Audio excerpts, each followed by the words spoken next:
Hello everyone, my name is Rodrigo Cunha. Today I'm coming to you with a bit of a cold, so forgive my voice. And my cough or sneeze during this episode, in which case you are well advised to take your tablets. Anyways, today I'm going to give you a small video, something very quick, to explain the basics of the histogram. And the histogram is something that you can find today in most of the DSLRs and most of the cameras that you can buy today will show you on your LCD screen. They will show you a version of the histogram. You can use this tool. This tool is very useful to evaluate your light and the information that you get on your picture. So the histogram just portrays all the information that is recorded by your sensor. Digital cameras, instead of film, record images on a sensor, on a digital sensor. The histogram will show you in a graphic way the information that has been recorded. And you can see the histogram is represented. I'm using Lightroom, by the way, today. You have a histogram in Photoshop. But you can see this if you don't use Lightroom. You can see this histogram as well if you're doing RAW conversions using Adobe Camera Raw. So basically, the information is contained from left to right. The furthest left part of the histogram contains the blacks, and it's followed by the shadows still on the left. The central part of the histogram contains the exposure information, so the main exposure is contained in this area. Then the highlights towards the right, and the whites, the furthest right of the picture, contains the information on the white. So this is the brightest parts of the image, the absolute brightest. So you can tweak and change if you shoot RAW, that I hope you do. You can tweak and change this information to get, even if you didn't nail the exposure 100% on the day, if you have a good histogram and then most of the values are within reach, you can recover areas that need to be recovered, be it highlights or shadows. So let's use this picture. This picture is appropriately exposed. Let's have a look at an underexposed histogram of a similar picture.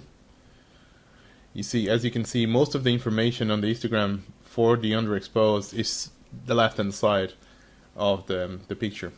Okay, so there's very little or no information on whites, very little information on highlights, and even the center exposure is, as you can see, the graphic is very flat. There's information there, but it's very flat, so you don't have a lot of information and even a lot of color information. As you can see, the red, green and blue of the RGBs are all pushed towards the shadows and blacks.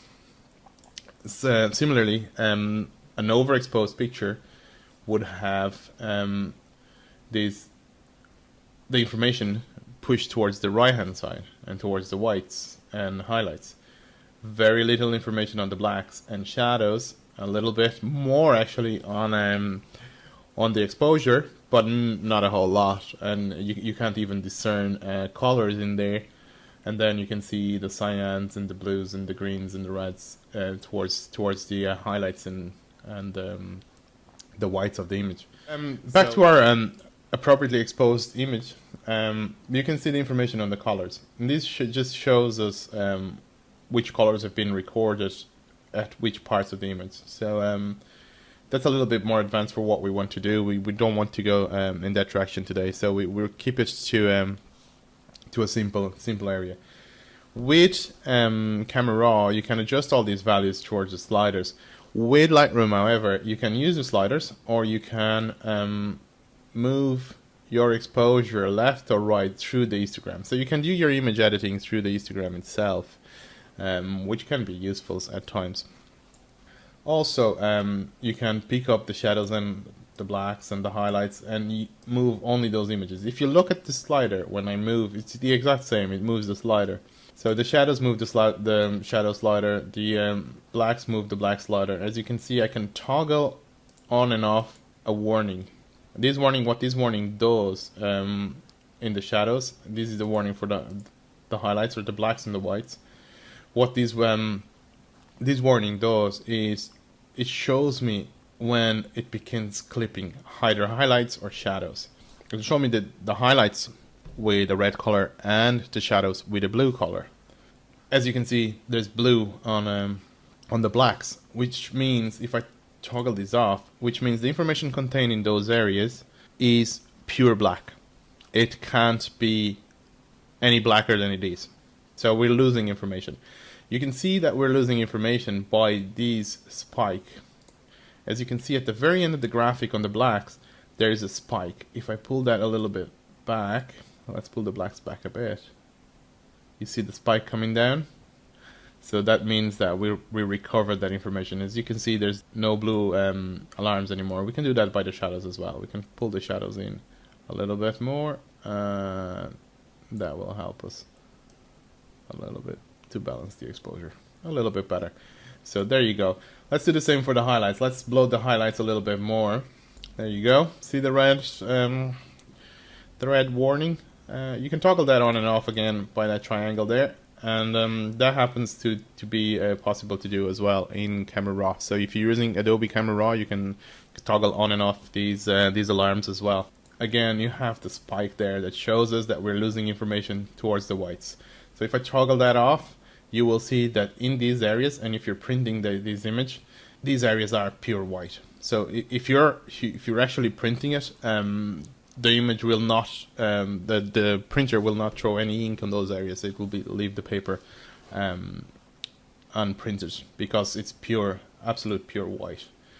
So let's pull that down again, recover those highlights again, and we have an histogram with no spikes on either side, and with most of the information contained within the center of the histogram, which means that the image is exposed appropriately. Obviously, that's subjective, and it comes with a view of each photographer for each different image. But for the purpose of this video and this little tutorial, that's an appropriately exposed image. I hope this video has helped you understand the histogram a little bit better. If it did, don't forget to subscribe. We have tutorials for starting photographers coming normally every week or every other week through our YouTube channel and on our blog at rcportraits.com or rodrigocunha.net. Don't forget to subscribe. Don't forget to follow us on Twitter and Facebook. And I'll see you again soon. Take care.